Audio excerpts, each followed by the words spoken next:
Hello और welcome to magnet brains. मैं रिया चौहान, आपकी होस्ट और एनटीएससी सोशल साइंस के लिए आपकी दोस्त। तो जैसा कि आप जानते हैं कि हमारी एनटीएससी की पूरी सीरीज़ चल रही है भैया। एनटीएससी की तैयारी एकदम ज़ोरों शोरों से चली हुई है और बढ़िया तरीके से हमने अपनी प्रिपरेशन जो है वो एकदम बढ़िया तरीके से की हुई है। ठीक है, तो आई होप आप लोग भी अच्छे से प्रिपरेशन कर रहे हैं, अच्छे से आपको वीडियोज़ मिल रहे हैं। सुबह 10 बजे मेरे वीडियोज़ आते हैं, टाइम से वीडियो देखिए, कंसेप्ट को अच्छे से रिवाइज कीजिए, है ना। साथ में मिलकर हम सारा कुछ एनटीएससी का कवर करेंगे। तो हम आ चुके हैं किस पे, नेचुरल वेजिटेशन के ऊपर। और हमको क्या बात करनी है कि इंडिया कि वेजिटेशन के बारे में हम नॉर्मली इस चैप्टर के अंदर बात करने वाले हैं, या फिर नेचुरल वेजिटेशन कैसा होता है, नेचुरल वेजिटेशन क्यों बोलते हैं, शुरुआत में हम इसके बारे में समझेंगे। फिर इंडिया में किस किस तरीके से वेजिटेशन देखने को मिलता है या फिर किस तरीके से वेजिटेशन अफेक्ट होता है, इन सारी चीज़ों को हम इस पूरे चैप्टर में कवर करने वाले हैं। ठीक है, तो we have seen various types of trees, floras, faunas, grasses, bushes, parks. Are they similar और दे हैव वेराइटी? तो जाहिर सी बात है सिमिलर तो नहीं है, काफ़ी ज़्यादा वेराइटी है। ग्रास अलग होती है, ट्रीज अलग होती है, ट्रीज के अंदर भी वेराइटी अलग होती है, कॉनिफेरस ट्रीज अलग होती है, अलग अलग ट्रीज हमको देखने को मिलती है, बुशेज अलग होते हैं, थॉर्न्स अलग होते हैं। ठीक है, तो इन्हीं वेराइटी के ऊपर क्या है, पूरा का पूरा चैप्टर हमारा बना है। India being a vast countries has bioforms throughout the country. ठीक है, हमारा लैंड जो है, लैंड एरिया है, हम इंडिया आर कंट्री इंडिया में भी अभी हम पढ़ के आए हैं कि भैया हमारा एरिया जो है वो काफ़ी ज़्यादा बड़ा है। अब क्योंकि एरिया बड़ा है, ठीक है, तो उसके अंदर से हम देखते हैं कि कुछ काफ़ी ज़्यादा प्रतिशत जो है वो हमारा फॉरेस्टेड एरिया जो है वो कवर है। हम आगे पढ़ेंगे, ठीक है, 20+ % जो है वो हमारा फॉरेस्टेड एरिया से कवर्ड है। तो हर, जैसे कि मैंने बताया ना कि इंडिया के अंदर हर चीज़ में वेराइटी है, रिलीफ में भी वेराइटी है, ठीक है, प्लेन्स है, प्लेट्यूज है, माउंटेन्स है ना, फिर उसके अंदर भी अलग अलग है। तो जब जगह अलग होगी तो वेजिटेशन किसके ऊपर ग्रो होता है, ज़मीन के ऊपर। तो जब ज़मीन ही अलग अलग है तो जाहिर सी बात है उसके ऊपर ग्रो होने वाली चीज़ें भी अलग अलग होगी, वैरायटी में होगी। समझ में आएगी नहीं? तो इंडिया इज अमंग, या फिर India is one of the 12 mega biodiversity countries of the world. पूरे वर्ल्ड में 12 मेगा बायोडाइवर्सिटीज़ हैं, है ना, मतलब जिनके यहाँ पर बायोफॉर्म्स अगर हम देखें, बायोडाइवर्सिटी अगर हम देखें, यानी कि डाइवर्सिटी एक तरीके से समझ लो कि तरह तरह की, या फिर वेराइटी ऑफ वेजिटेशन या फिर वेराइटी ऑफ वाइल्ड लाइफ जहाँ पर अवेलेबल होती है, उसको क्या कहा जाता है, बायोडाइवर्सिटी। ठीक है, तो मेगा बायोडाइवर्सिटी यानी कि क्या, कोई छोटी छोटी बायोडाइवर्सिटी है। बड़ी बड़ी बायोडाइवर्सिटीज़ में कौन आता है, इंडिया आता है। आप देख सकते हैं जो आपको ब्लैक के अंदर शेडेड है ना, ये सारी मिला के अगर आप देखोगे तो कुछ 12 मेगा बायोडाइवर्सिटीज है, जिसमें से इंडिया की भी अपनी एक पोजीशन है। 10th place in world and 4th place in Asia. याद रखिएगा, वर्ल्ड में 10th प्लेस और एशिया में 4th प्लेस है इंडिया की in terms of plant diversity. हमारे यहाँ करीब 47,000 वेराइटी ऑफ प्लांट्स मिलते हैं, है ना। इतनी डाइवर्सिटी है हमारे यहाँ पे, इतने तरह के प्लांट्स हमारे यहाँ पे देखने को मिलते हैं। पूरे वर्ल्ड में अगर हम देखें तो हम 10th पोजीशन में, और एशिया में अगर हम देखें तो हम 4th पोजीशन में आते हैं। 15,000 फ्लावरिंग प्लांट्स है, which accounts for 6% in world's total number of flowering plant. मतलब वर्ल्ड के जो total number of flowering plant है उसमें से 6% जो है वो इंडिया के पास फ्लावरिंग प्लांट्स हैं। ठीक है, समझ में आएगी नहीं? 3 चीज़ें, कोई प्रॉब्लम तो नहीं है ना, कि 12 मेगा बायोडाइवर्सिटीज़ में से कौन है, इंडिया भी है, और बाकी सारी कंट्रीज़ भी आप यहाँ पे देख सकते हो। 10th प्लेस एशिया में है, 10th प्लेस पूरे वर्ल्ड में है, 4th प्लेस एशिया में है। In terms of what, in terms of plant diversity 47,000 plants हमारे यहाँ पे है। फ्लावरिंग प्लांट भी करीब हमारे यहाँ पे 15,000 है, जो कि देखा जाए तो पूरे वर्ल्ड के फ्लावरिंग प्लांट में से 6% फ्लावरिंग प्लांट हमारे पास ही है। Many non flowering plants like algae, ferns and fungi are also found in India, है ना। जैसे कि फ्लावरिंग प्लांट कैसे, जिसके अंदर फूल निकलते हैं, तो वो कितने हैं हमारे पास में, 15,000। लेकिन कुछ प्लांट्स ऐसे भी है जो नॉन फ्लावरिंग है, जिनमें से फूल नहीं निकलते, है ना। उनमें कौन कौन हो गए, एल्गे हो गए, फर्न्स हो गए, फंगाई हो गए, है ना। तो ये सब भी क्या है, ये सब नॉन फ्लावरिंग प्लांट है, तो ये भी हमारे इंडिया में पाए जाते हैं। समझ में आया कि नहीं आया? अब नेचुरल वेजिटेशन क्या होता है, के ऊपर हमारा चैप्टर का नाम है। आखिर इस चीज़ का मतलब क्या है? नेचुरल वेजिटेशन का क्या मतलब है? नेचुरल वेजिटेशन ऐसा वेजिटेशन जिसको छेड़छाड़ नहीं की गई है ना, वो अपने आप ही बना है। Natural vegetation refers to a plant community which has grown naturally without any human aid, यानी कि ह्यूमंस ने लाके वहां पर बीज नहीं बोए हैं, ठीक है, वो नेचुरली ही ग्रो हुई है अपने आप ही। आप माउंटेन साइड चले जाओ, आप अलग अलग प्लेन साइड चले जाओ, कहीं भी आप देखोगे तो कुछ कुछ एरियाज आपको देखने को मिलेगा कि हाँ यार ये पेड़ इंसानों ने जाके नहीं लगाए हैं, इंसानों ने जाके नहीं बोए हैं, वो अपने आप ही नेचुरली ही ग्रो हुए हैं और अपने आप ही नेचुरली आगे बढ़ते जा रहे हैं। Had been left undisturbed by humans for long time. This is also known as virgin vegetation. समझ में आया कि नहीं? ऐसा वेजिटेशन जो नेचुरली ग्रो हुआ है, हमने बीज ह्यूमंस ने कुछ भी नहीं करे, और ह्यूमंस से भी काफ़ी ज़्यादा हम नहीं जाते, हम एक्सेस नहीं करते उसको, या फिर जाते भी है तो देख कर आ जाते हैं, हमने उनमें कुछ भी छेड़छाड़ नहीं की है, ठीक है, और उनको अनडिस्टर्ब्ड ही छोड़ दिया गया उनके ऊपर ही कि भैया तुम फूलो फलो अपने हिसाब से। इसी को क्या कहा जाता है? Virgin vegetation. अगर वर्जिन के बारे में हम बात करें तो जिसको छुआ ना गया हो, है ना, जैसे कि हम देखते हैं ना बहुत सारा एरिया ऐसा है कि जहाँ पर ऐसे प्लांट्स जो रहते हैं जिनको भैया कोई छेड़छाड़ नहीं की या फिर कोई बीज नहीं लगाया, अपने आप से वो ग्रो हो गए, और जब ग्रो भी हो गए तो उसमें फिर हम कोई छेड़छाड़ नहीं कर रहे हैं, है ना अपनी तरफ से जाके पानी दे रहे हैं, ना अपनी तरफ से कोई फर्टिलाइजर दे रहे, कुछ भी नहीं, है ना, वो अपने आप ही ग्रो हो रहे हैं और अपने आप ही एरिया जो है वो फूला फला हुआ है। Therefore parts of vegetation but not naturally vegetation, cultivated crops, fruits and orchard. अब ये जो कल्टिवेटेड क्रॉप्स, फ्रूट्स, ऑर्चर्ड ये होते हैं ना, ये वेजिटेशन का तो पार्ट है लेकिन नेचुरल वेजिटेशन का पार्ट नहीं है। जैसे कि मैं बता रही हूँ ना कि नेचुरल वेजिटेशन क्या होता है, जिसके अंदर ह्यूमंस ने कुछ नहीं किया, ना फर्टिलाइजर दिए, ना बीज लगाया, ना पानी दिया, ना इरिगेशन किया, कुछ भी नहीं, है ना। लेकिन ये क्या हो गई? ये नेचुरल वेजिटेशन। अब जैसे अगर आप कल्टिवेटेड क्रॉप्स की बात करते हो, फ्रूट्स की बात करते हो, ऑर्चिड्स की बात करते हो, तो ये नेचुरली नहीं बने, ये हमने बीज लगाया, हमने फर्टिलाइजर दिया, हमने इरिगेशन दिया है, हमने मोटर वोटर लगाई है, हमने ट्रांसपोर्ट वगैरह सारा कुछ किया है, तो इसके अंदर किया है ह्यूमन की एड लगती है। किनके अंदर? इनके अंदर ह्यूमन की एड लगती है, इसलिए ये वेजिटेशन तो है, नो डाउट वेजिटेशन है, लेकिन ये नेचुरल या वर्जिन वेजिटेशन नहीं है। समझ में आया? नेचुरल वेजिटेशन, वर्जिन वेजिटेशन और इस वेजिटेशन के अंदर क्या अंतर है? ये इस तरीके का जो देखने को मिलता है ना, ये नेचुरल वेजिटेशन है।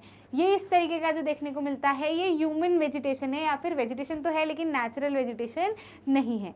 समझ में आया कि नहीं? नेचुरल मतलब जो खुद से ग्रो हुआ है, वर्ड से ही आप समझ सकते हो आसानी से, ठीक है। अब नेचुरल वेजिटेशन के अंदर या फिर वर्जिन वेजिटेशन में भी हमको देखने को मिलता है कि बहुत सारी स्पीशीज प्लांट्स की जो है वो हमारे यहाँ से ही नेचुरली ग्रो हुई है ना। मतलब हमारे यहाँ के इन्वायरमेंट, हमारे यहाँ के क्लाइमेट, हमारे यहाँ के टेम्परेचर, हमारे यहाँ की लैंड सॉइल के ऊपर अपने आप से ग्रो हुआ है, वो कहीं और से नहीं लाया गया। तो उसको क्या कहा जाता है? एपिडेमिक या फिर इंडिजिनस स्पीशीज, ठीक है, समझ में आया? इसको क्या कहा जाता है? इंडिजिनस स्पीशीज इनको कही जाती है। वहीं अगर आप किसकी बात करो, but those come from abroad या फिर इंडिया के बाहर से जो आई हुई होती है, उनको क्या कहा जाता है? एग्जॉटिक। एग्जॉटिक क्यों कहा जाता है? जैसे कि कोई बर्ड्स के साथ में आ गया, जैसे बर्ड्स भी माइग्रेट करते हैं ना एक तरह से दूसरी तरफ, तो हमने पढ़ा है पोलन ग्रेन्स लेके आ जाते हैं, यहाँ छोड़ जाते हैं, है ना, तो छोड़ गए यहाँ पे, या फिर लेकर भी आए और फिर यहाँ पे आके बीज बो दिया आपने और फिर उस हिसाब से उगा दिया, तो ये क्या होता है? ये एग्जॉटिक प्लांट्स में कहे जाते हैं। समझ में आ गया? इंडिजिनस और एग्जॉटिक प्लांट्स में क्या अंतर है? समझ में आया? अब फ्लोरा और फौना की बात करते हैं। फ्लोरा क्या होता है? Used to denote plant of a particular region. Plant of a particular region मतलब एक रीजन में जिस तरीके के प्लांट्स ग्रो किए जाते हैं उनको फ्लोरा कहा जाता है। मतलब उस रीजन में जिस तरीके के भी प्लांट ग्रो किए जाएंगे उसको उस रीजन की फ्लोरा कहा जाएगा। वहीं फौना क्या होता है? उस रीजन में पाए गए एनिमल्स को फ्लोरा कहा जाता है। जैसे कि स्नो वाले एरिया में आप देख लो, स्नो लेपर्ड आपको देखने को मिलता है, पोलर बियर आपको देखने को मिलता है, तो वो क्या है? वो उस रीजन का फौना है। समझ में आ गया कि नहीं आ गया? जैसे अलग अलग जगह के जो भी एनिमल्स होते हैं तो उनको उस रीजन के फ्लोरा या फिर उस रीजन का फौना कहा जाता है। ठीक है, फ्लोरा और फौना में डिफरेंस नहीं, फ्लोरा फ्लावर ऐसे करके आप याद रख सकते हो, और फौना तो बचा हुआ जो है वो फौना। ठीक है, high diversity of flora and fauna kingdom is due to following factor. अब इतने सारे फ्लोरा या इतने सारे फौना किस कारण से होते हैं? इन दो फैक्टर्स के कारण होते हैं, एक तो रिलीफ, दूसरा क्लाइमेट। रिलीफ मतलब क्या? रिलीफ के अंदर भी दो चीज़ आती है, एक तो लैंड और दूसरा सॉइल। ठीक है। तो जैसी ज़मीन होगी उसी तरीके से हमको क्या देखने को मिलेगी, वेजिटेशन देखने को मिलेगा, है ना, वेराइटी ऑफ वेजिटेशन देखने को मिलेगा।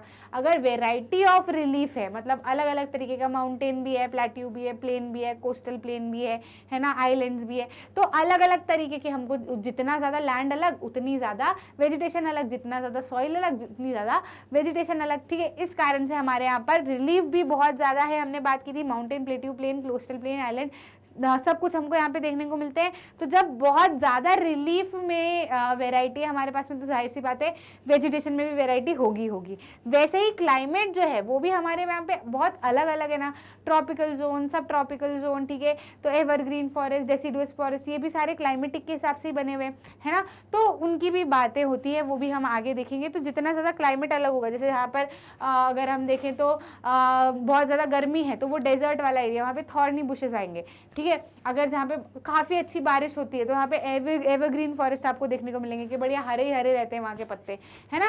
तो ये काफ़ी ज़्यादा किसके ऊपर डिपेंड करता है, क्लाइमेट के ऊपर डिपेंड करता है। जितना ज़्यादा क्लाइमेट में वेरिएशन देखने को मिलेगा उतनी ज़्यादा वेजिटेशन में भी वेरिएशन देखने को मिलेगा। तो हमारे यहाँ पे क्लाइमेट में भी वेरिएशन है, इसी गर्मी पड़ती है, धूप भी पड़ती है, बारिश भी बहुत होती है, और क्या बोलते हैं अपना स्नो वाला एरिया भी काफ़ी ज़्यादा है। तो उस हिसाब से अलग अलग जगह पे वेजिटेशन हमको देखने को मिलते हैं।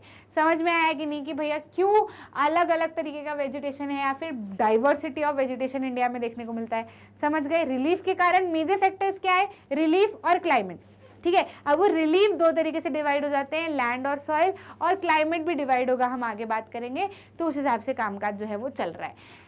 रिलीफ में लैंड की हम बात करें तो लैंड अफेक्ट्स वेजिटेशन डायरेक्टली या फिर इनडायरेक्टली। अरे जाहिर सी बात है यार, जमीन जैसी होगी वेजिटेशन तो वैसा होना ही है ना, या फिर अफेक्ट तो करेगा ही ना। जैसे कहीं पे माउंटेन है तो माउंटेन पे जिस तरीके से प्लांट्स ग्रो हो सकते हैं वैसे होंगे, कहीं पे प्लेट्यू है तो वहाँ पे जिस तरीके से प्लांट्स हो सकते हैं वैसे होंगे, कहीं पे डेजर्ट है तो वहाँ पे उस तरीके से हो सकते हैं, कहीं प्लेन एरिया है, फर्टाइल लैंड है तो वहाँ पे अलग तरीके का वेजिटेशन मिलेगा, ठीक है। अब लैंड का काम अलग होता है, सॉइल का काम अलग होता है, दोनों में कंफ्यूज मत होना। जमीन क्या होती है, कहीं पे भी खड़े हो जाओ वो क्या है, जमीन है। भले पानी में भी खड़े हो जाओगे तो पानी के नीचे नीचे भी आपका पैर जाएगा, बच गया अगर मरे नहीं तो वहां पे भी आपको जमीन देखने को मिलेगी। वही सॉइल क्या होती है, मिट्टी होती है, ठीक है। सॉइल आपको पूरे ऑल ओवर पे नहीं देखने को मिलेगी, है ना, जहाँ पे कल्टीवेशन वगैरह होता है या फिर ऐसी जगह पे आपको सॉइल देखने को मिलेगी। इसलिए दोनों फीचर्स की हम बात करेंगे।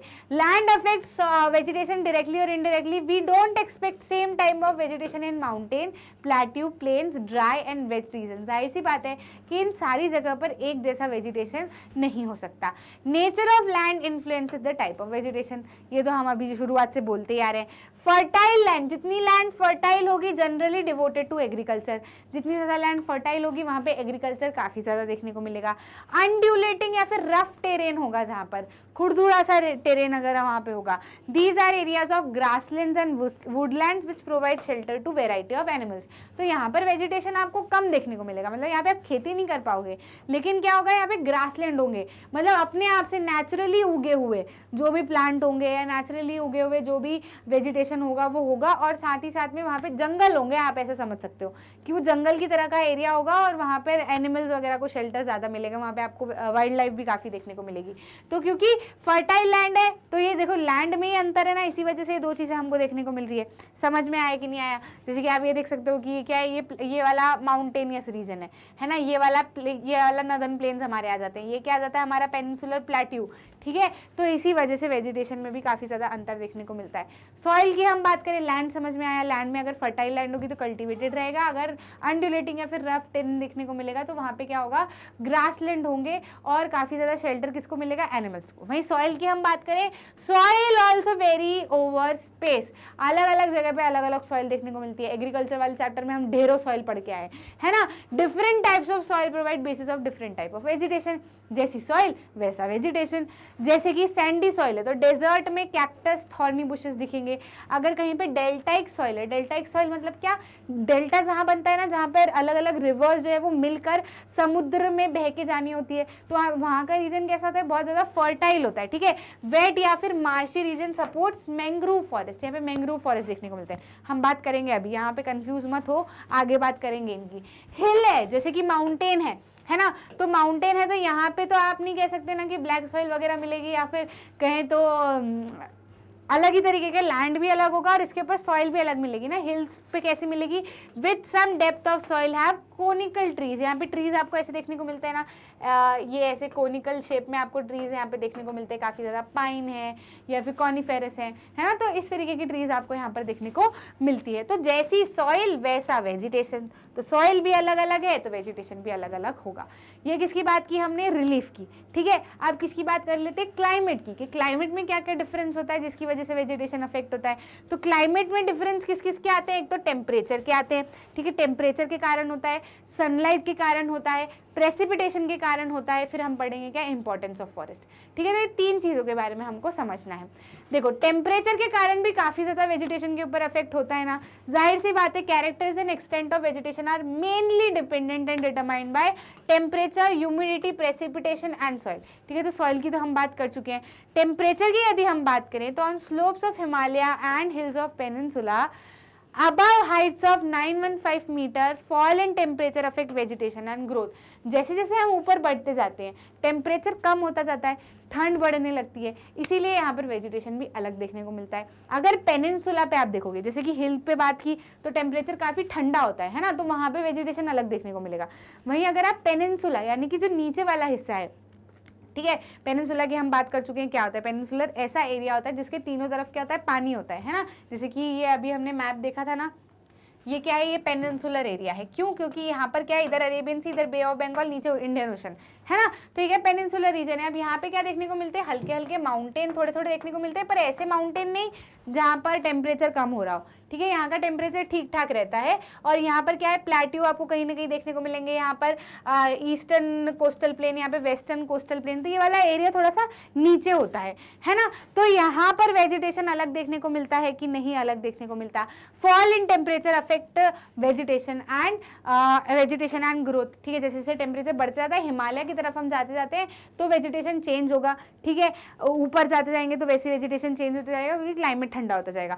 ट्रॉपिकल से सब ट्रॉपिकल टेम्परेचर पे हम आ जाते हैं और फाइनली अल्पाइन वेजिटेशन हो जाता है। जैसे कि जो पेनिनसुलर रीजन है, पेनिनसुलर रीजन पे आप हो तो वहां पे कैसा वेजिटेशन होगा, ट्रॉपिकल वेजिटेशन होगा, ठीक है। उससे थोड़ा सा ऊपर की तरफ आप बढ़े, हिल्स की तरफ आप जाने लगे तो सब ट्रॉपिकल बीच में देखने को मिलेगा, और ऊपर आप चले गए तो अल्पाइन वेजिटेशन आपको देखने को मिलेगा।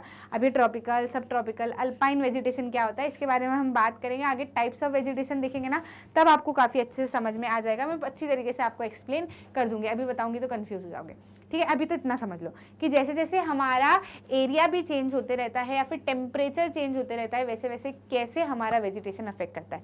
टेम्परेचर समझ में आ गया। उसके बाद में क्लाइमेट में ही दूसरा पार्ट जो है वो फोटो पीरियड, ठीक है। सनलाइट की यदि हम बात करते हैं तो variation in sunlight at different places is due to difference in latitude, longitude, season and duration of day, है ना। अब सनलाइट कैसे अफेक्ट करती है कि जैसे इधर की साइड से आ रहा है सन, है ना। अब यहाँ पे क्या है, अर्थ।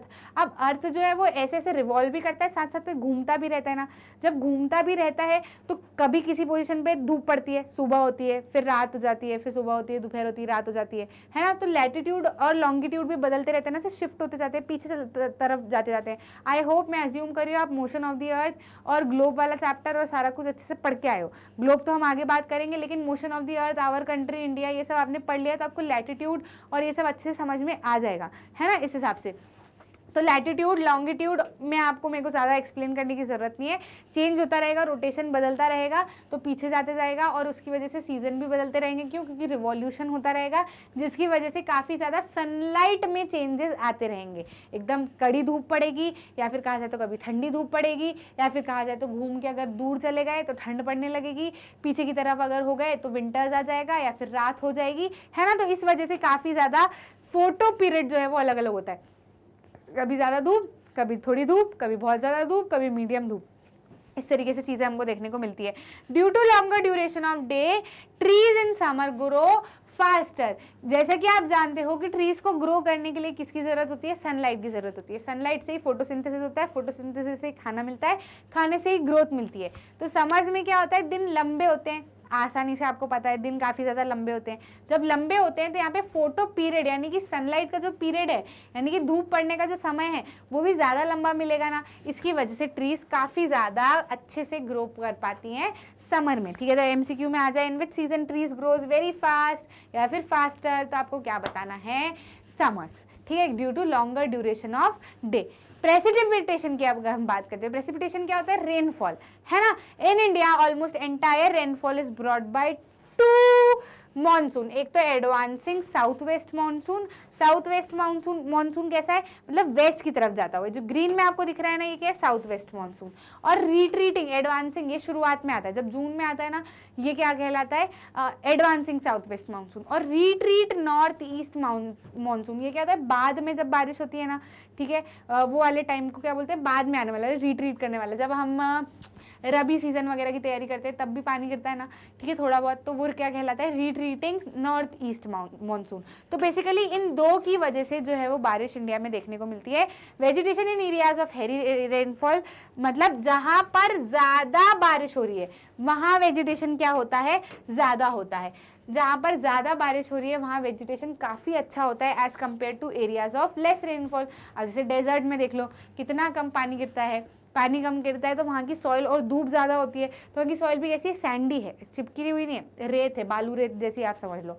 ठीक है, तो जाहिर सी बात है वहाँ पे वेजिटेशन हमको कम ही देखने को मिलता है ना, एज कम्पेयर टू आप ट्रॉपिकल रीजन्स में देखो जहाँ पर बहुत अच्छा बढ़िया से पानी गिरता है। ठीक है, जहाँ पे अच्छे से पानी रहता है तो वहाँ पे आपको एवरग्रीन फॉरेस्ट भी देखने को मिलते हैं, काफ़ी अच्छे फॉरेस्ट आपको देखने को मिलते हैं, है ना। वेजिटेशन भी काफ़ी अच्छा देखने को मिलता है। तो जहाँ पर रेनफॉल ज़्यादा अच्छी वहाँ पे वेजिटेशन अच्छा, और जहाँ पर रेनफॉल कम वहाँ का वेजिटेशन कंपैरेटिवली जो है वो क्या रहता है, कम रहता है। ठीक है, अब ये फॉरेस्ट के इंपॉर्टेंस थोड़े से समझ लेते हैं कि ये फॉरेस्ट हमारे लिए क्यों ज़रूरी है या फिर वेजिटेशन हमारे लिए क्यों ज़रूरी है। तो बहुत सारे फैक्टर्स के कारण ज़रूरी है। पहली बात तो दीज आर रिन्यूएबल रिसोर्सेज, है ना, ख़त्म नहीं होने वाले, बढ़ते जाएंगे, बनते जाएंगे, हम लगाते भी जाते हैं, काटते लगाते जाते हैं, काटते लगाते जाते हैं। ठीक है, these are renewable resources, plays a major role in enhancing quality of environment. जाहिर सी बात है, इतना पोल्यूशन है, इतनी सारी चीज़ें हैं, हम कहते हैं ऑक्सीजन हमको एयर से मिलता है। एयर जो है वो किसके थ्रू प्यूरिफाई होती है, विंड, मतलब ये जो प्लांट है यही प्यूरिफाई करते हैं एयर को। तो ये क्वालिटी ऑफ एनवायरनमेंट को भी ज़्यादातर अगर कहा जाए तो बहुत ज़्यादा क्या करता है, इन्हांस करता है। दूसरी बात कहा जाए तो modify local climate. Local climate में भी चेंजेस कौन लाता है, फॉरेस्ट ही लाते हैं। जितने ज़्यादा हरे भरे पेड़ होंगे उतना ज़्यादा वो रेनफॉल को भी अट्रैक्ट करेंगे, उतनी ज़्यादा रेनफॉल भी अच्छे से होंगी। मतलब अभी कहने लगे थे ना कि भैया बहुत ज़्यादा हमने क्या कर दिया, पेड़ों को काट दिया है कल्टीवेशन के लिए, फॉरेस्ट पूरे के पूरे हमने उखाड़ दिए हैं, ख़त्म कर दिए हैं। तो जिसकी वजह से क्या हो रहा है भैया, नहीं हो पा रहे, जो प्रोसेस, नेचुरल प्रोसेस है पूरी रेनफॉल की, वो ब्रेक हो चुकी है। ठीक है, तो हमको क्या करना है, लोकल क्लाइमेट भी काफ़ी ज़्यादा अफेक्ट होता है, किसकी वजह से, वेजिटेशन की वजह से, या फिर कहा जाए तो फॉरेस्ट की वजह से। कंट्रोल सॉइल इरोजन, भाई अगर स्टेम्स अच्छे से रहेंगी, जकड़ी हुई रहेंगी तो मिट्टी भी टाइट रहेगी, मिट्टी टाइट रहेगी तो इरोड होकर नहीं जाएगी, पानी के साथ में चिपकी हुई रहेगी लैंड के साथ में। ठीक है, तो सॉइल इरोजन को भी कंट्रोल करता है। रेगुलेट स्ट्रीम फ्लो, स्ट्रीम का जो फ्लो रहता है उसको भी रेगुलेट करता है, मतलब एकदम तेज बहाव को भी बहने में क्या करता है, धीरे धीरे बहने में क्या करता है, मदद करता है। सपोर्ट वेराइटी ऑफ इंडस्ट्री, जाहिर सी बात है वुड और जो भी सारा प्लांट से मिलता है, वेराइटी ऑफ इंडस्ट्री, अलग अलग इंडस्ट्री में इसका रॉ मटेरियल तो लगता ही लगता है। Provide livelihood for many community, बहुत सारी कम्युनिटीज़ फॉरेस्ट में ही रिजाइड करती है, या फिर बहुत सारी कम्युनिटी ऐसी जो बेनिफिट ही फॉरेस्ट के प्रोडक्ट के कारण होती है। Offer panoramic and scenic view for recreation, अच्छा फील करना है, अच्छा फील करना है तो बढ़िया फॉरेस्ट वाले एरिया में जाओ, बहुत अच्छा आपको व्यू मिलेगा, बहुत अच्छा सीनिक व्यू मिलेगा, आपके मन को शांति प्रोवाइड करेगा। Control wind, force and temperature, ठीक है, विंड को काफ़ी ज़्यादा कंट्रोल करते हैं। एकदम तेज़ अगर बहती हुई विंड आएगी, वहीं फॉरेस्ट है तो वो क्या करेगा, उसको रोकेगा, घुमाने में मदद करेगा, तो आगे जो है वो आपको विंड का प्रेशर उस तरीके से कम मिलेगा, जैसे झाड़ियों के अंदर थोड़ा सा रेगुलेट कर लेगा उसको। समझ में आ रहा है कि नहीं। कॉजेज रेन, रेन में भी जाहिर सी बात है बहुत ज़्यादा इंपॉर्टेंट पार्ट है। अब यार ये तो बेसिक बच्चों वाली चीज़ें हैं, काफ़ी बार हम पढ़ के आए हैं तो इसके ऊपर ज़्यादा समय लगाने की हमको ज़रूरत नहीं है। Humus to soil and shelter to wildlife, भैया नमी कहाँ से मिलती है? फॉरेस्ट की वजह से पानी आएगा तो नमी भी सॉइल के अंदर मिलेगी, और फॉरेस्ट जितना होगा उतना ज़्यादा वाइल्ड लाइफ को शेल्टर भी मिलेगा। अब वाइल्ड लाइफ जो है वो आपने थोड़े बहुत तो घर में पालना हमने शुरू कर दिए, लेकिन पूरे के पूरे तो घर में नहीं पाल सकते ना हम भाई, उनका जो एरिया है, उनका जो हैबिटेट है वो तो हमको उनको प्रोवाइड करना ही पड़ेगा। तो इस तरीके से काफ़ी ज़्यादा फॉरेस्ट हमारी लाइफ स्टाइल में या फिर हमारे लिए बहुत ज़्यादा इंपॉर्टेंट है। लेकिन विद इन टाइम हमारे पर्सनल ग्रीड के कारण या हमारे पर्सनल रीजंस के कारण, पर्सनल रीज़न का हम क्या कर देते हैं, एक टैग लगा देते हैं, लेकिन हमारे ग्रीड के कारण हमने काफ़ी ज़्यादा वेजिटेशन को क्या कर दिया है, ख़राब कर दिया है।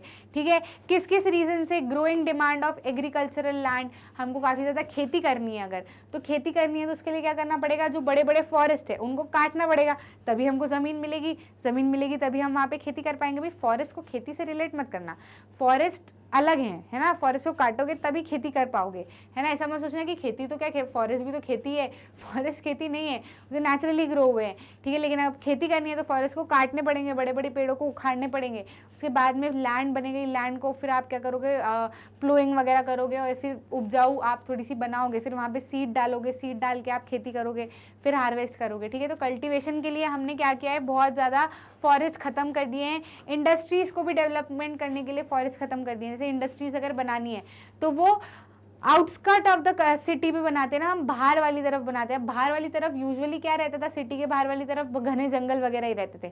ठीक है, हमको इंडस्ट्री भी बनानी है उधर, तो वहाँ के भी पेड़ वेड़ काटेंगे, फिर बिल्डिंगें बनाएंगे हम। ठीक है, तो डेवलपमेंट ऑफ इंडस्ट्री के लिए, और इवन इंडस्ट्री में जो रॉ मटेरियल लगता है वो भी फॉरेस्ट के प्लांट्स वगैरह से या फिर ट्रीज वगैरह से लगता है, तो उनको काट के हमने रॉ मटेरियल बनाना शुरू कर दिए।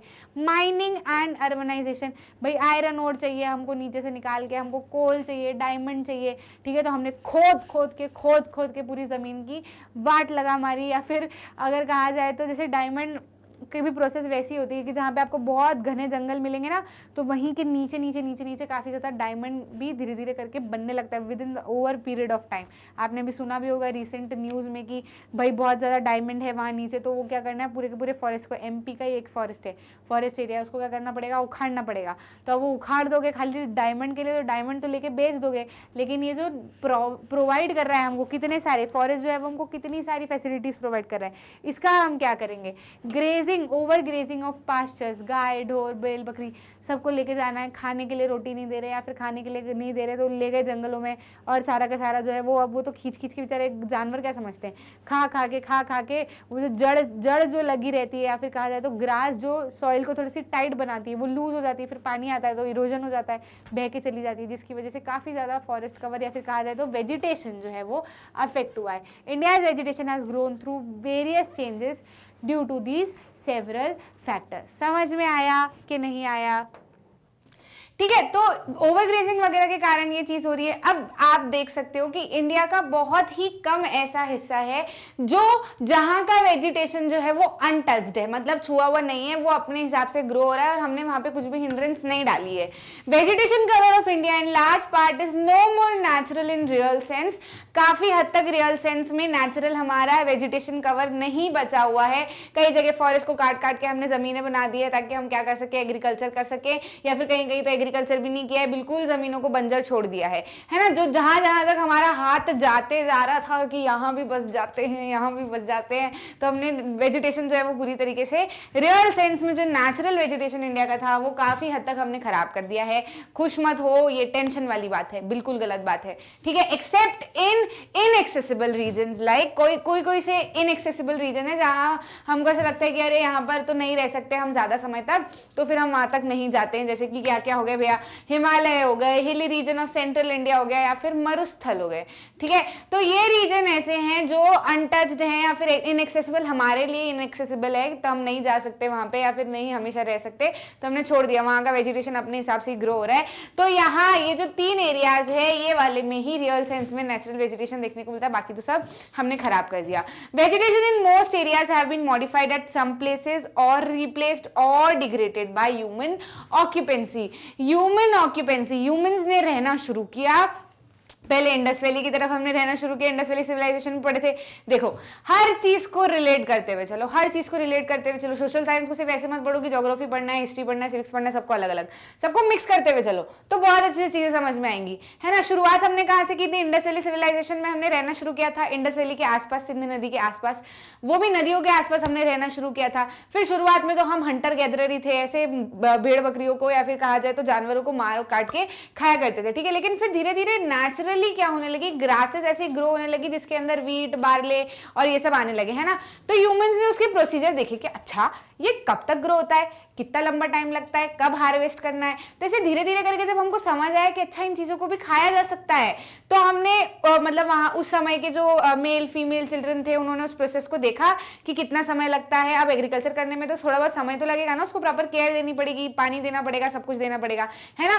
तो फिर हमने सेटलमेंट करना शुरू किया। नहीं तो पहले तो हम जहां जहां जानवर जाते थे उनके पीछे पीछे भागते रहते थे, एंशिएंट में पढ़ा ना हमने, है ना। जहां जहां जानवर जाते थे उसके पीछे पीछे भागते रहते थे और वो हमारा सेटलमेंट था। लेकिन फिर जब से हमने सीखा कि भैया ये ग्रो किया जा सकता है, एग्रीकल्चर किया जा सकता है, तो ध्यान रखने के लिए हमको वहीं पे बसना पड़ेगा, तो हमने सेटलमेंट शुरू कर दिए, है ना। तो जब सेटलमेंट शुरू करने लगे, ह्यूमन ऑक्यूपेंसी होने लगी, इंडस वैली से भी और आगे बढ़ बढ़ के सब दूर बसने लगे, तो वहां का नेचुरल वेजिटेशन हम खराब करते चले गए। क्योंकि हमको क्या करना था, हमको वहां पे जमीनों पे बोना था, खाने के लिए चीजें उगानी थी, तो उसके लिए प्लेन जमीन चाहिए जिसके ऊपर उगा सके, और बहुत सारा फॉरेस्टेड एरिया था, काट पीट के खराब कर दिया। तो बहुत सारी जगह मॉडिफाई किया गया है अपने अनुसार, बहुत सारी जगह पे रिप्लेस कर दिया कि काट के घर बिल्डिंग वगैरह बना दिए या फिर दूसरे वेजिटेशन लगा दिए, और बहुत सारी जगह पे क्या कर दिया भैया, डिग्रेड ही कर दिया, मतलब एकदम 12 ही बजा दी हमने पूरे वेजिटेशन की। समझ में आ रहा है कि नहीं?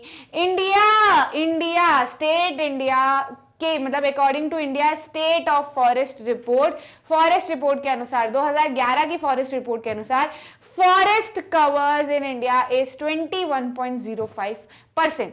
इतना मतलब पूरा लैंड एरिया है ना, उसमें से 21.05% हमारे पास में क्या है, फॉरेस्ट एरिया है। किसके अनुसार? 2011 की रिपोर्ट के अनुसार। और इस चार्ट में आप देख सकते हो कि एरिया इन परसेंट है, किसका? अलग अलग स्टेट का। जैसे कि आंध्र प्रदेश में आप देख सकते हो करीब 17-18% आपको क्या देखने को मिलेगा, फॉरेस्टेड एरिया। मतलब जो भी पूरा स्टेट का एरिया है आंध्र प्रदेश का, उसमें से 17-18% क्या है, फॉरेस्टेड एरिया है ना। तो ये आपको अलग अलग, जैसे अरुणाचल प्रदेश में काफी ज्यादा है, सबसे ज्यादा देखो तो हम मिजोरम हमको बिल्कुल ऊंचाई छूते हुए दिख रहा है ना। तो ये हमको यहाँ पर देखने को मिल रहा है। इस तरीके से आप स्टेट, अब जैसे इसके अंदर भी एक आध दो एमसीक्यू ऐसे कभी इच्छा हुई तो डाल दिए, क्योंकि यहाँ से देख लो कि भैया ये स्टेट्स है और एरिया इन परसेंटेज है, कितना ज्यादा कवर्ड है, तो किसमें सबसे ज्यादा है, किसमें सबसे कम है ना। तो इन चीजों से हम सीख सकते हैं। हरियाणा पंजाब में आप देख सकते हो काफी ज्यादा कम है, तो यहाँ पे आपको ये चीज भी आप इंटर रिलेट कर सकते हो ना। हमने देखा कि हरियाणा और पंजाब में खेती सबसे ज्यादा होती है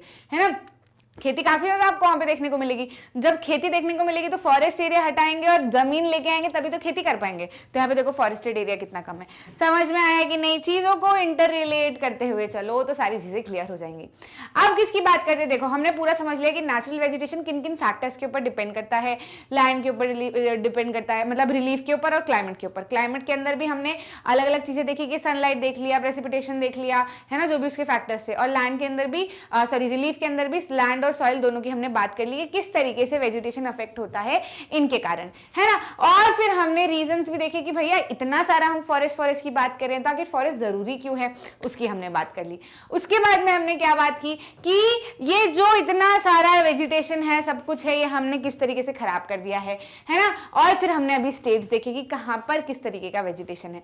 अब हम बात करें कि वेजिटेशन कितने टाइप्स के होते हैं, क्योंकि जाहिर सी बात है इंडिया में वेराइटी ऑफ लैंड है ना, अलग अलग फीचर है, लैंड रिलीफ फीचर अलग अलग है, सॉइल वेरी करती है, लैंड वेरी करती है, क्लाइमेट बहुत ज्यादा अलग अलग जगह पे वेरी करता है, तो सब कुछ वेराइटी का है इंडिया के पास में।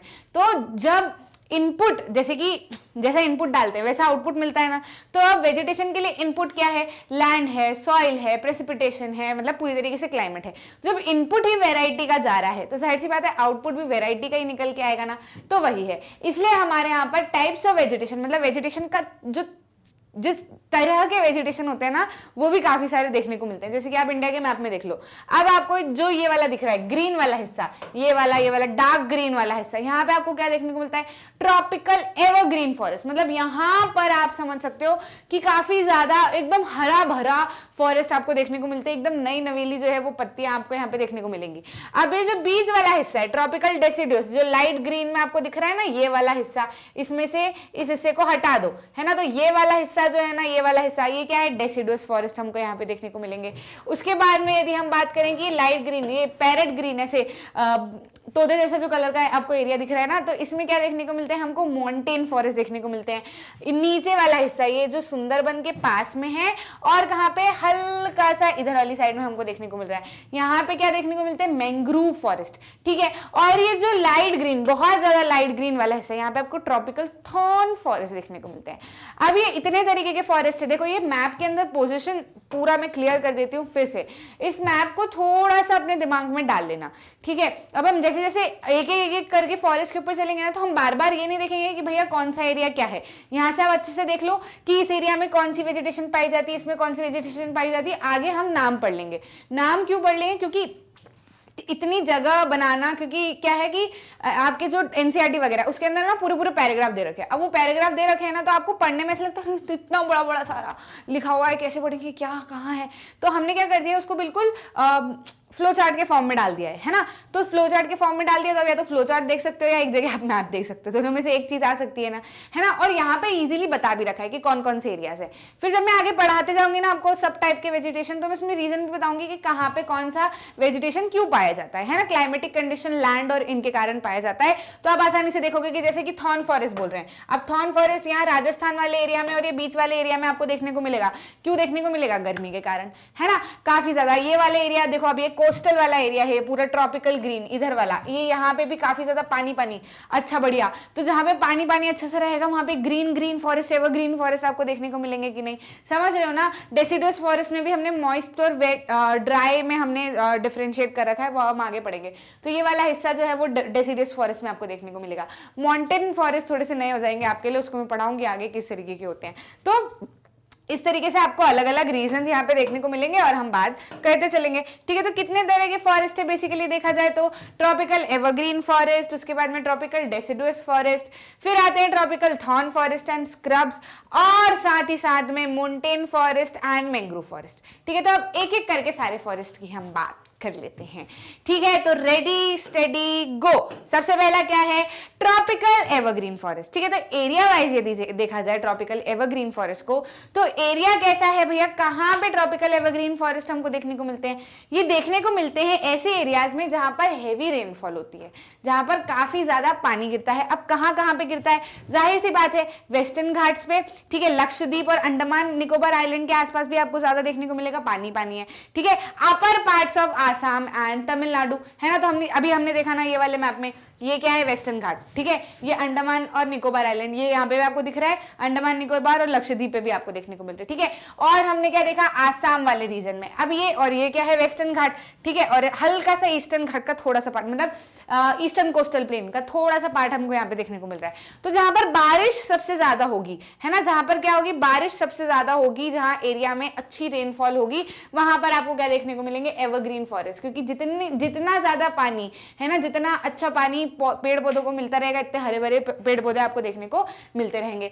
रेनफॉल कैसी, रेनफॉल भी कैसी, 200 मीटर से ज्यादा, मतलब जैसे कि आप ये 200 मीटर कैसे नापते हैं, रेनफॉल नापते हुए आपने देखा है कभी, पानी गिरता है तो जो जमीन के ऊपर वो रेन गॉज वगैरह नहीं होते, वाटर गॉज और ये सब, उससे नापा जाता है। तो 200 मीटर तक अगर पानी जिन एरिया में भर जाता है, इतनी हेवी रेनफॉल होती है, वहां पर क्या लगता है भैया, ट्रॉपिकल एवरग्रीन फॉरेस्ट वहां पे देखने को मिलते हैं।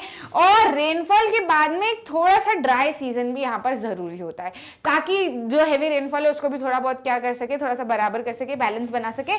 तो शॉर्ट ड्राई सीजन भी हमको देखने को मिलता है। हाइट कैसी होती है फॉरेस्ट की या फिर पेड़ों की, हाइट रहती 60 मीटर से ऊंचे, काफी बड़े बड़े पेड़ आपको देखने को मिलते हैं, ठीक है। 60 मीटर से ऊंची जो है इनकी हाइट होती है। और क्या रहता है भैया, वेजिटेशन में ट्रीज, श्रब्स, क्रीपर्स, लग्जरिएंट वेराइटी। अब देखो 60 मीटर से ऊपर में, 60 मीटर से ऊपर में आपको क्या मिल जाएंगे, मतलब लग्जरिएंट वेराइटी रहती है, एक तरीके का ऐसा स्ट्रक्चर रहता है कि क्रीपर्स भी देखने को मिल रहे हैं, है ना, श्रब्स भी देखने को मिल रहे हैं, मतलब जो थोड़े मीडियम हाइट के रहते हैं, और ट्रीज भी देखने को मिल रहे हैं, है ना। तो यहाँ पर थोड़े जो वेराइटी ऑफ हाइट में भी आपको चीजें देखने को मिलेंगी, और जो ऐसी वेराइटी होती है ना वो काफी ज्यादा अलग अलग रहती है कहाँ पे, ट्रॉपिकल एवरग्रीन फॉरेस्ट में, ठीक है। इसके अंदर और हम चीजें अगर देखें तो शेडिंग टाइम क्या होता है, no definite shedding time evergreen throughout the year. अब भैया no definite shedding time evergreen throughout the year क्यों, अच्छा शेड क्यों करती है ट्रीज, लीव्स, सबसे पहली तो बात ये है पानी अगर क्यों, जैसे अभी हम सारे फॉरेस्ट में पढ़ेंगे कि ट्रीज क्या करती है, लीव्स को शेड कर देती है, मतलब लीव्स को गिराती है। क्यों गिराती है, यूजुअली समर के टाइम पे गिराती है। क्यों गिराती है भैया, कि धूप ज्यादा पड़ेगी और ऊपर से अगर पानी भी नहीं रहेगा जहां पर, है ना, नहीं गिर रहा है पानी भी, तो ट्रांसपिरेशन ज्यादा बढ़ जाएगा, स्टोमेटा में से ट्रांसपिरेशन बढ़ जाता है, तो ट्रांसपिरेशन बढ़ जाएगा और फिर पानी की कमी और ज्यादा हो जाएगी, है ना। तो क्या करो, इससे अच्छा लीव्स जो है उसको गिरा दो, है ना, फिर उसके बाद जैसे ही पानी मिलेगा तो ऐसे ही वापस से हम क्या करेंगे, फल फूल जाएंगे। अब यहाँ पे तो क्या है, पानी की कमी नहीं है, यहाँ पानी की कमी नहीं है ना, तो पानी है, खूब ट्रांसपिरेशन करो, है ना, और काफी अच्छे से हरे भरे रहो। तो इसलिए यहाँ पर कोई डेफिनेट शेडिंग टाइम नहीं रहता है, यूजुअली एवरग्रीन ही रहती है, इसलिए तो नाम ट्रॉपिकल एवरग्रीन फॉरेस्ट है ना। समझ गए कि नहीं समझ गए, रीजन पता होना जरूरी है। कमर्शियल ट्रीज यहाँ पे कौन कौन सी मिलती है, इबोनी, मेहगोनी, रोजवुड, रबर और सिंचोना यहाँ पे आपको देखने को मिलता है, ठीक है। और क्या है भैया, एनिमल्स में अगर हम देखें तो elephant, monkey, lemur, deer, one horn rhinoceros, bat, sloth, scorpion, snail, इस तरीके के एनिमल्स भी हमको कहां पे देखने को मिलते हैं, ट्रॉपिकल एवरग्रीन फॉरेस्ट में। ट्रॉपिकल एवरग्रीन फॉरेस्ट समझ में आया, कोई दिक्कत तो नहीं है, सिंपल सा है, छोटा सा पार्ट है, ठीक है। मतलब रेनफॉल काफी ज्यादा होनी चाहिए, और क्या होना चाहिए, हाइट जो है वो ट्रीज, वो भी मतलब जो वेजिटेशन है वो भी काफी ज्यादा लग्जरियंट वेराइटी का हमको देखने को मिलता है। लो शेडिंग टाइम जो है वो लीव्स का कोई प्रॉपर शेडिंग टाइम नहीं होता, throughout the year evergreen ही रहती है। और कुछ प्लांट स्पीशीज देखी और कुछ एनिमल स्पीशीज देखी। अब किसकी बात कर लेते हैं हम, ट्रॉपिकल डेसिडुअस फॉरेस्ट की, ठीक है। तो tropical deciduous forest is most wide spread in India.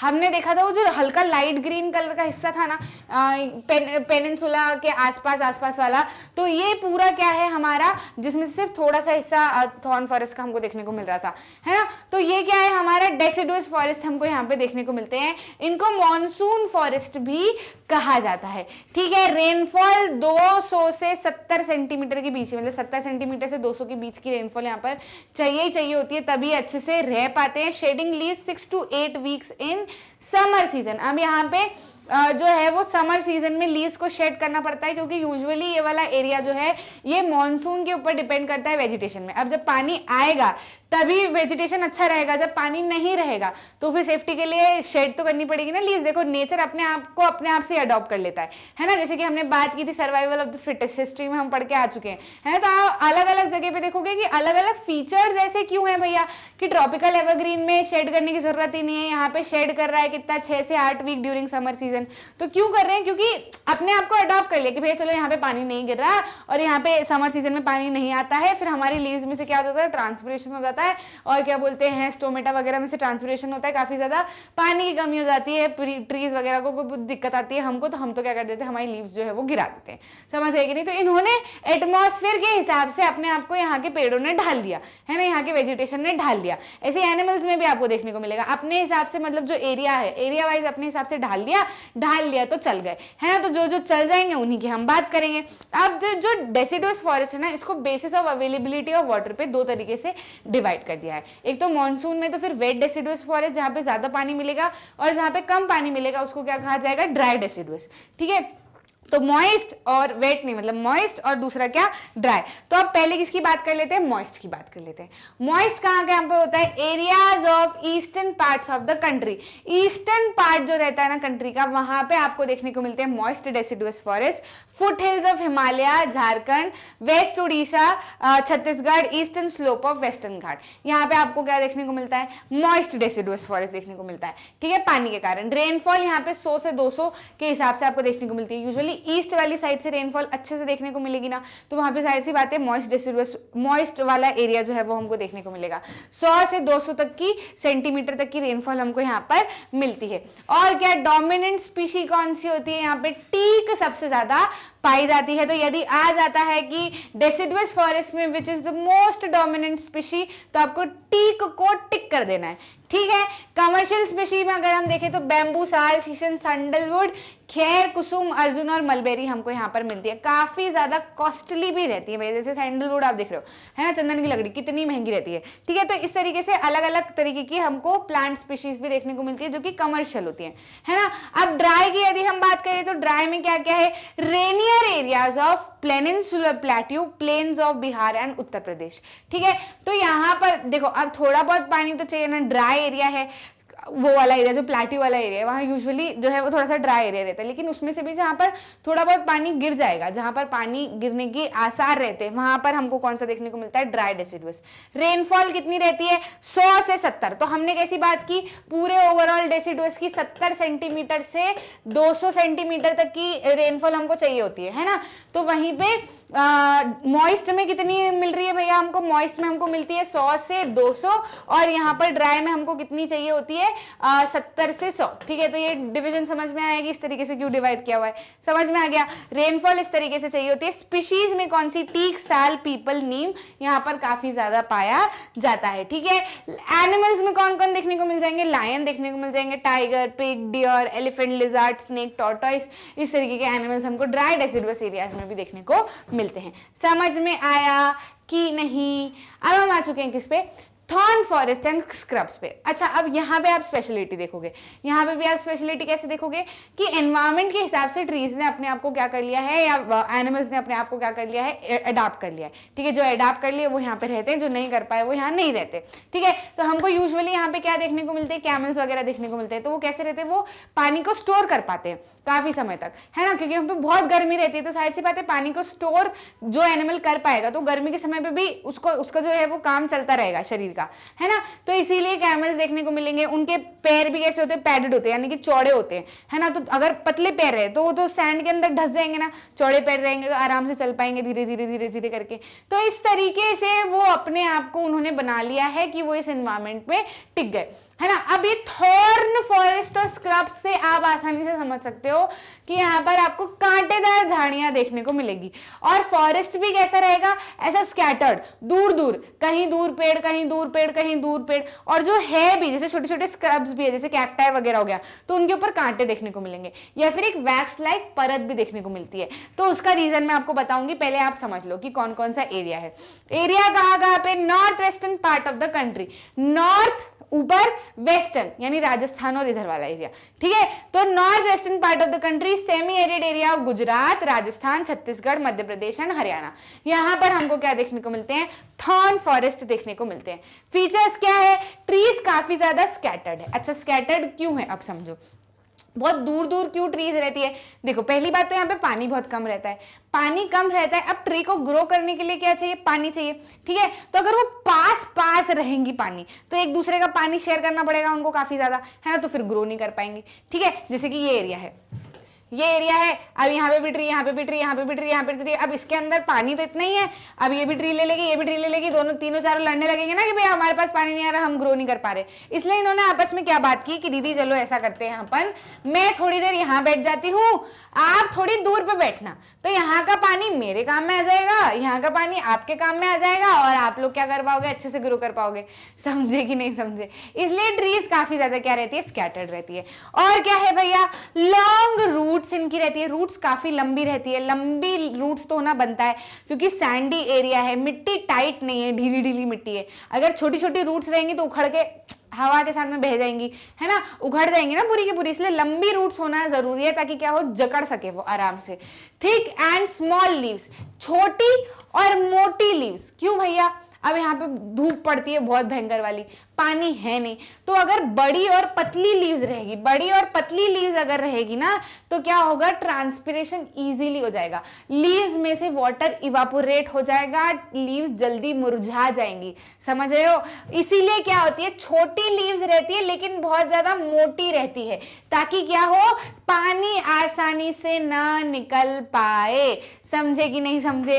और साथ साथ में क्या होता है भैया, सकलेंट स्टेम्स होती है, स्टेम ऐसी होती है जो पानी को एब्जॉर्ब करके रिटेन कर सके, है ना, क्योंकि पानी तो मिलता नहीं है ज्यादा, अब पानी नहीं मिलेगा तो इसलिए क्या करना पड़ेगा, उसको जितना मिल रहा है उसको तो एब्जॉर्ब करके रखना पड़ेगा ना, इसलिए स्टेम्स भी कैसी होती है, सक्यूलेंट होती है।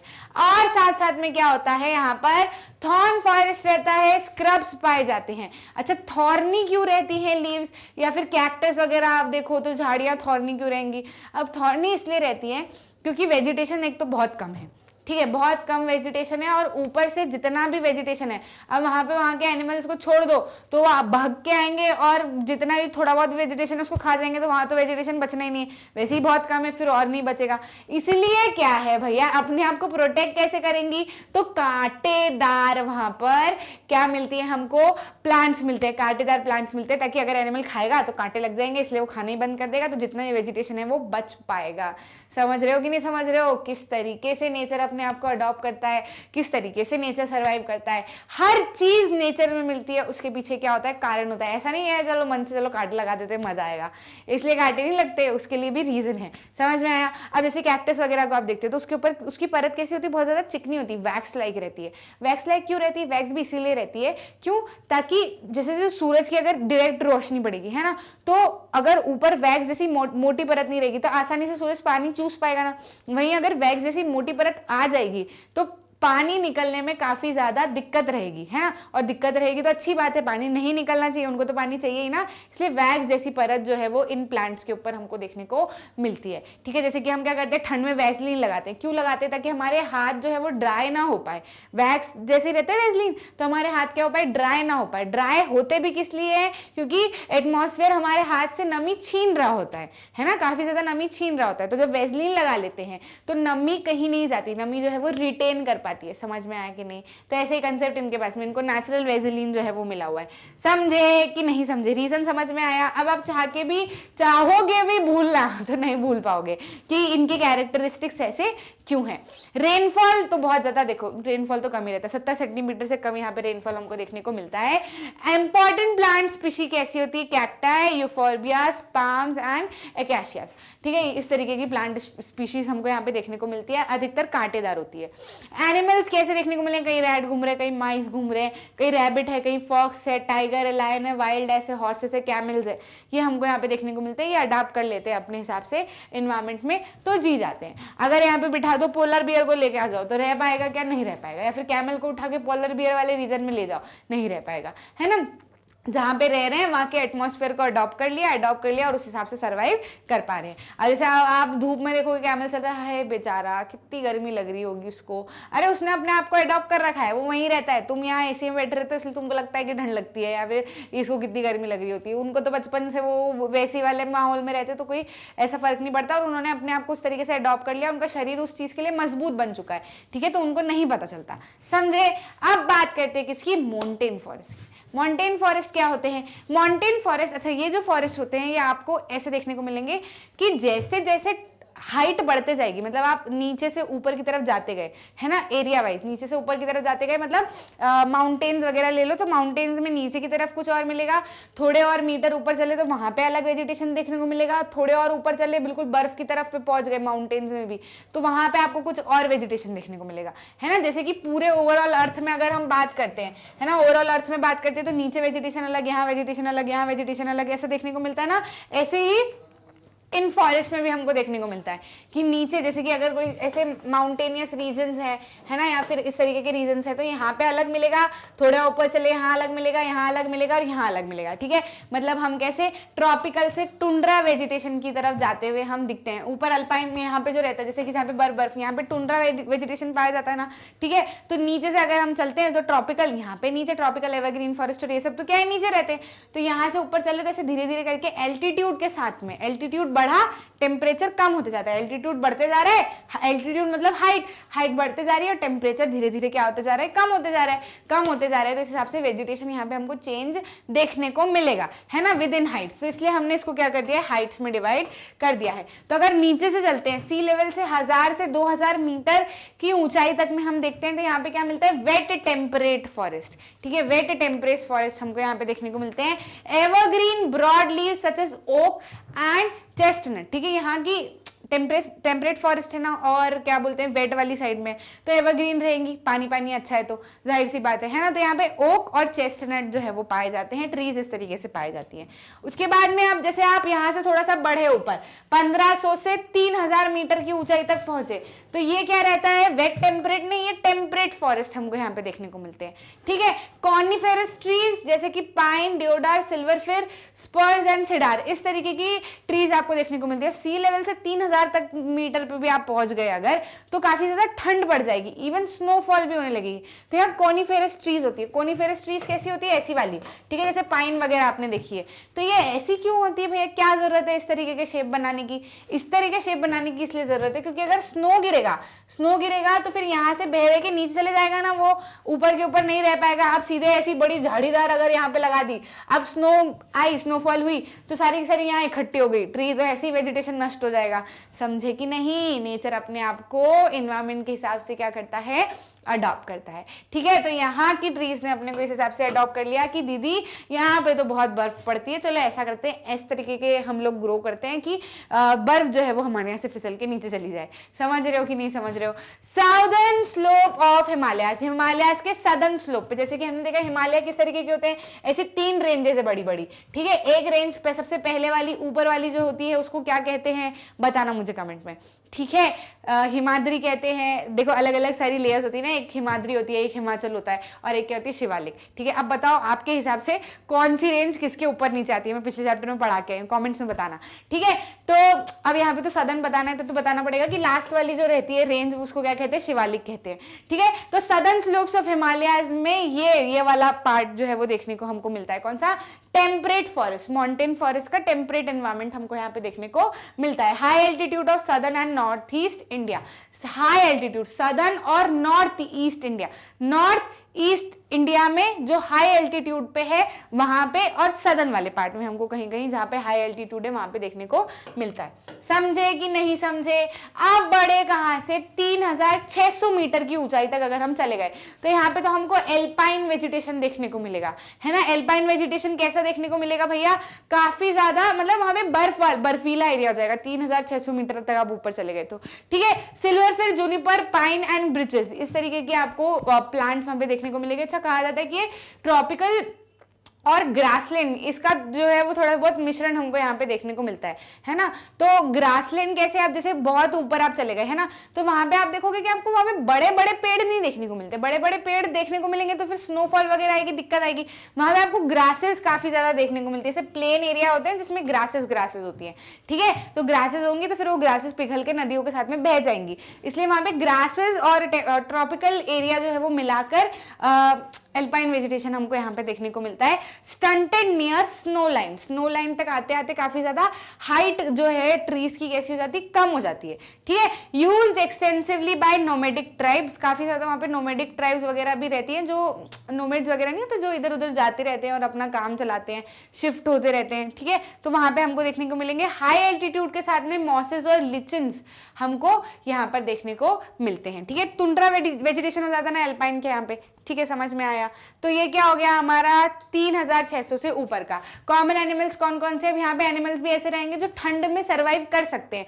कश्मीर स्टैग को आप लेके आ जाओ, नीचे छोड़ दो कैमल्स के पास में, रह पाएंगे क्या? नहीं रह पाएंगे, है ना। तो ये ऐसे एनिमल्स हैं जिन्होंने एनवायरमेंट के हिसाब से अपने आप को अडॉप्ट कर लिया। Spotted deer, wild sheep, jack, rabbit, Tibetan antelope, yak, snow leopard, squirrels, shaggy horn, wild bags, bear, red panda, sheep. और ये कैसे रहते हैं ना, ये गोट, इनकी क्या रहते हैं, थिक हेयर रहते हैं, मोटे मोटे बाल रहेंगे, तो आराम से सरवाइव कर पाएंगे विंटर्स में भी। तो इस तरीके का यहाँ पे एनिमल्स देखने को मिलते हैं। अब किसकी बात कर लेते हैं? मैंग्रोव की बात कर लेते हैं।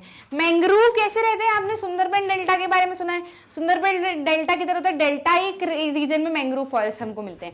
डेल्टा में क्या होता है ना कि जैसे अलग अलग जगह से क्या आ रही है, रिवर्स आती जा रही है ना, अलग अलग जगह से रिवर्स आते जा रही है, और फिर वो मिलके, जैसे कि इधर से गंगा आई, इधर ईस्ट वाले साइड से क्या आई, ब्रह्मपुत्र आई, इसके साथ में यमुना जुड़ के आई। ठीक है, तो यहाँ पर एक सुंदरबन डेल्टा ये लोग बनाते हैं। सुंदरबन डेल्टा बनाते हैं तो यहाँ का वेजिटेशन थोड़ा सा अलग रहता है। यहाँ पे क्या है कि इधर की साइड में रहता है बे ऑफ बंगाल, है ना, बे ऑफ बंगाल। तो यहाँ पे पानी हाई टाइड, लो टाइड, इस तरीके की टाइड्स देखने को मिलती है।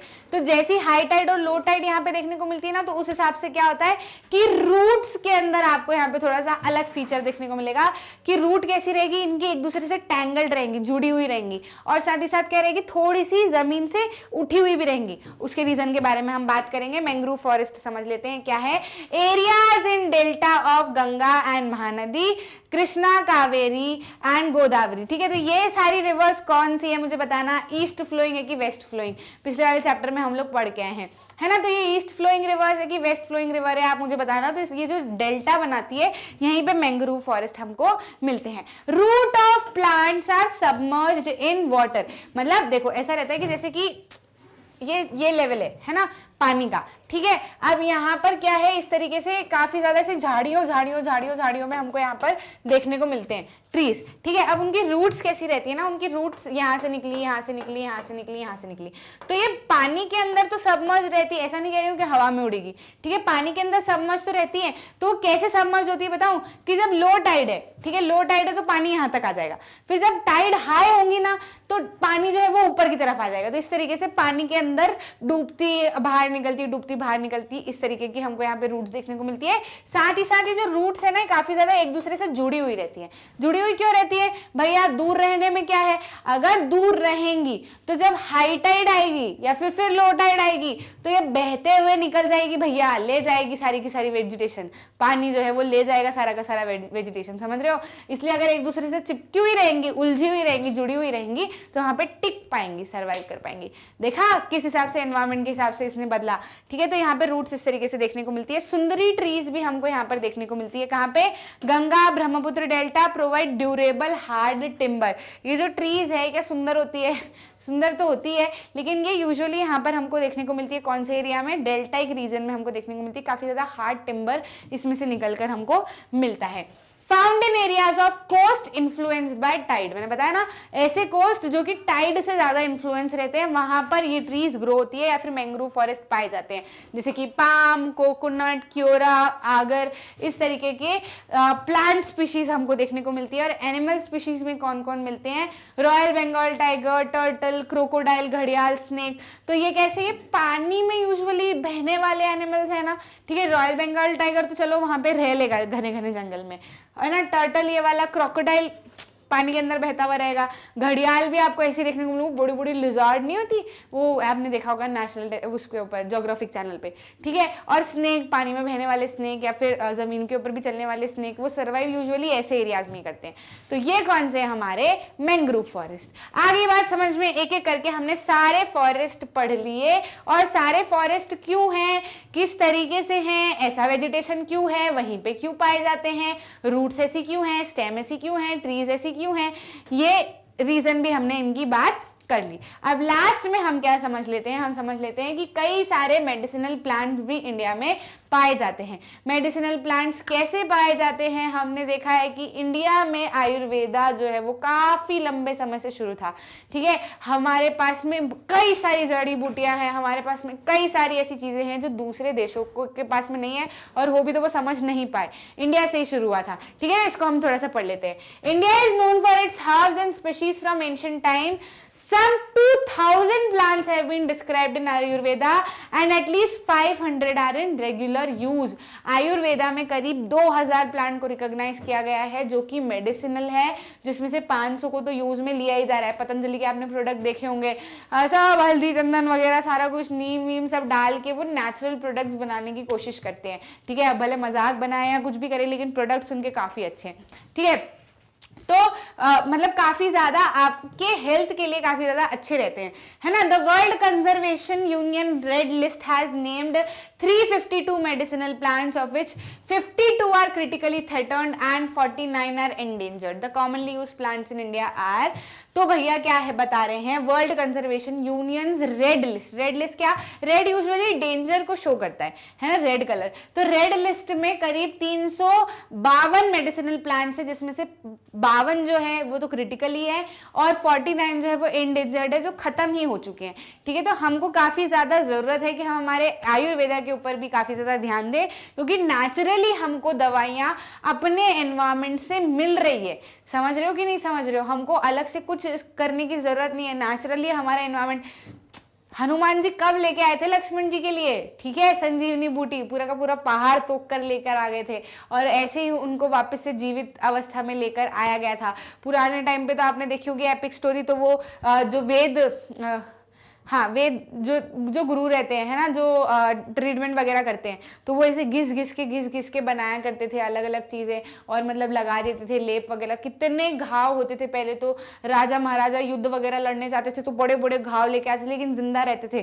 तो क्यों? कब एलोपैथिक वगैरह होता था, एलोपैथिक से तो फिर भी नहीं बच सकते है ना। तो मतलब वो आयुर्वेदा की चीज़ें, इन जड़ी बूटियों को ही नेचुरली लगाते थे, मिक्स कर करके समझ के, और फिर उसी से पूरा ट्रीटमेंट किया जाता था। तो काफ़ी ज़्यादा इंपॉर्टेंट रहती है, और इवन असर भी काफ़ी अच्छा करती है, मतलब जड़ पे असर करती है। थोड़ा समय ज़रूर लेती है, लेकिन बीमारियों को जड़ से मिटाने की कोशिश करती है। इसमें क्या आती है? सर्पगंध। सर्पगंधा में क्या क्या आता है भैया? क्या इसकी अच्छी क्वालिटी है? इसकी क्वालिटी ये है, it is use to treat blood pressure. आपके घर में अगर दादी है, नानी है, या फिर किसी को भी ब्लड प्रेशर की परेशानी है, तो भैया ये लेकर आओ, जाओ अपना ज्ञान देना एकदम, मतलब ऐसे मम्मी या दादी नहीं बोलती कि ये इससे ये हो जाता है, इससे ये हो जाता है। अब आप लोग बैठना और बताना कि अच्छा ब्लड प्रेशर की परेशानी है, ऐसा करते हैं, सर्पगंध जो है वो लेकर आते हैं, है ना, उससे आपको ब्लड प्रेशर में काफ़ी आराम मिलेगा। It is found only in India, सिर्फ भारत में ही मिलता है, ठीक है।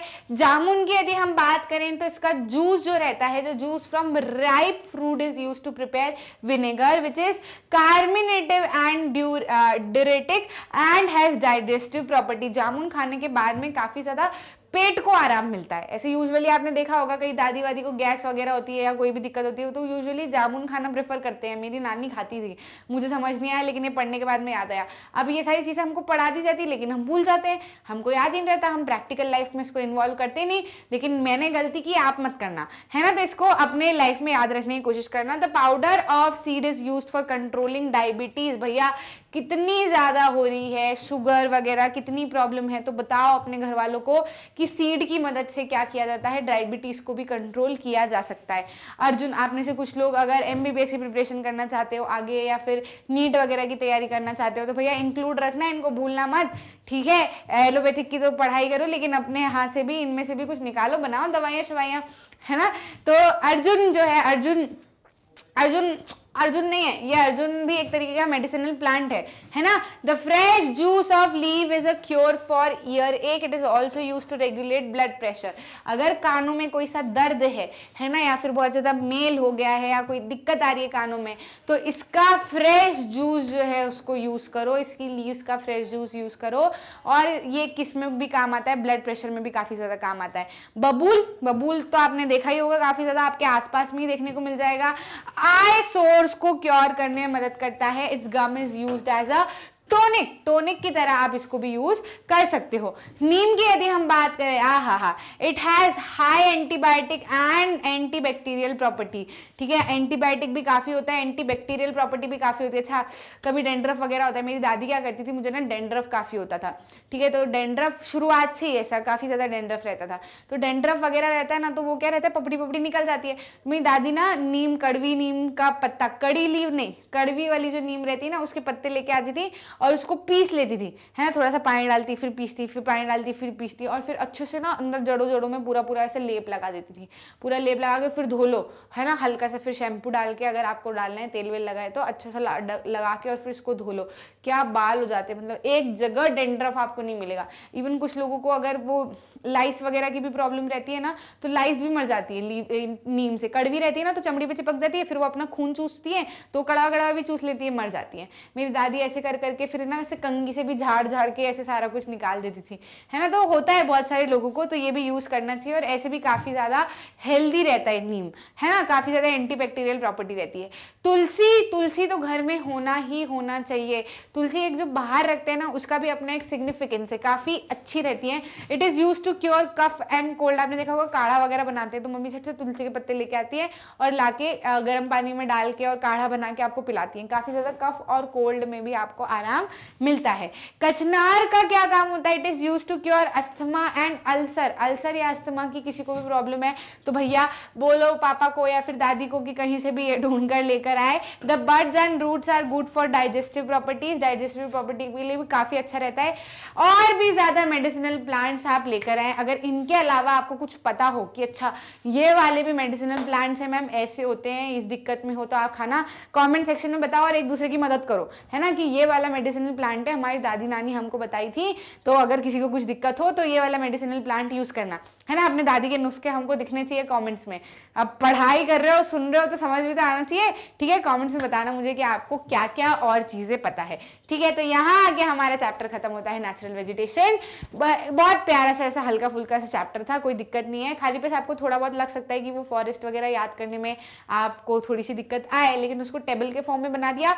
2 से 3 बार आपने पढ़ा, एक मैप लेके बैठे, जो शुरुआत में मैप मैंने दिखाया था उसको लेकर बैठे, अपने आप चीजें समझ में आ जाएंगी, ठीक है। कुछ याद करने की जरूरत नहीं पड़ेगी, रीजन के साथ में समझ के चलो तो हमेशा दिमाग में रिटेन कर पाओगे, ठीक है। सारा कुछ जो है वो मैग्नेट ब्रेन्स की ऑफिशियल वेबसाइट के ऊपर अवेलेबल है। मेरे नाम पर भी आप जा सकते हो, जा सकते हो क्या, जाओ और चीजें देखो, समझो, पढ़ो, अच्छे से अपनी तैयारी को बूस्टअप करो। ये वाले जो पार्ट है, इवन एनटीएससी से मुझे ये चीज काफी अच्छे से रियलाइज हो रही है कि भैया 10th क्लास के बाद एनटीएससी बच्चे को जरूर जरूर जरूर देनी चाहिए। ऐसा नहीं कि मैं पढ़ा रही हूँ तो आपको उकसा रही हूँ कि मैं पढ़ा रही हूँ तो चलो दे दो ऑडियंस मिल जाएगी, ऐसा नहीं है। लेकिन एक काफ़ी अच्छा सिग्निफिकेंस है इसका अपनी लाइफ पे कि आपको आगे जाके कॉम्पिटिटिव एग्जाम्स फेस करनी है, 11th 12th के बाद में आपको देनी पड़ेगी। आपका बेस और फाउंडेशन यहीं से बन जाएगा। इतना सोशल साइंस आप कवर कर लोगे, आप यूपीएससी दे रहे हो, स्टेट पीएससी दे रहे हो, कोई सी भी एग्जाम जिसके अंदर सोशल साइंस आ रहा है ना, तो आपके जो बेसिक है वो क्लियर यहीं पे हो जाएंगे। तो अब आगे उसको और हाई लेवल पे पॉलिश ही करने की आपको जरूरत रहेगी, क्योंकि यूपीएससी वाले को भी पहले बेसिक में यही एनसीईआरटीज पढ़नी पड़ती है। वो पढ़ने तो यूपीएससी लग जाते हैं, लेकिन फिर याद आता है अरे लैटिट्यूड लॉन्गिट्यूड तो समझ नहीं आ रहे, एक्सेस क्या होता है पता ही नहीं है ना, वेजिटेशन में कौन से वेजिटेशन है, किधर पाए जाते हैं तो मालूम ही नहीं है, तो फिर उनको बहुत ज्यादा डिफिकल्टी लगती है। अब यहाँ पे एक एक चैप्टर वाइज आप पढ़ लो, 1-1 घंटे के चैप्टर्स हैं, समझ लिया तो कितना अच्छा बेस आपका बन जाएगा, सब कुछ आपको आराम से याद रहेगा। फिर उसको आप और हाई लेवल पे पॉलिश कर सकते हो, जो आपको समय बाद में मिलेगा, ठीक है। तो बहुत अच्छी अपॉर्चुनिटी है, काफी ज्यादा कॉन्फिडेंस बिल्डअप होगा। हमारी तरफ से तो सब कुछ फ्री ऑफ कॉस्ट है। मैथ, सैट, स्टेज 1 स्टेज 2 हम सारा कुछ प्रिपेयर करेंगे। बिल्कुल एमसीक्यू की चिंता मत करो, सारा कुछ हम आपके लिए लेकर आएंगे एकदम बढ़िया से, कोई दिक्कत नहीं है, ठीक है। अगर अच्छा लगा तो लाइक कीजिएगा, शेयर कीजिएगा और सब्सक्राइब कीजिएगा, अपने दोस्तों को बताइएगा, दादी को भी बताइएगा कि दादी आप हमेशा नुस्खे हमको देती हो, आज हम कुछ प्लान्स आपके लिए लेकर आए हैं। पेट दुख रहा है, अच्छा ये ले लो, डायबिटीज, अच्छा ये ले लो, ब्लड प्रेशर, अच्छा ये ले लो, है ना, अच्छा लगेगा, कॉन्फिडेंस बढ़ेगा। बताना जरूर। मिलते हैं अगले लेसन में।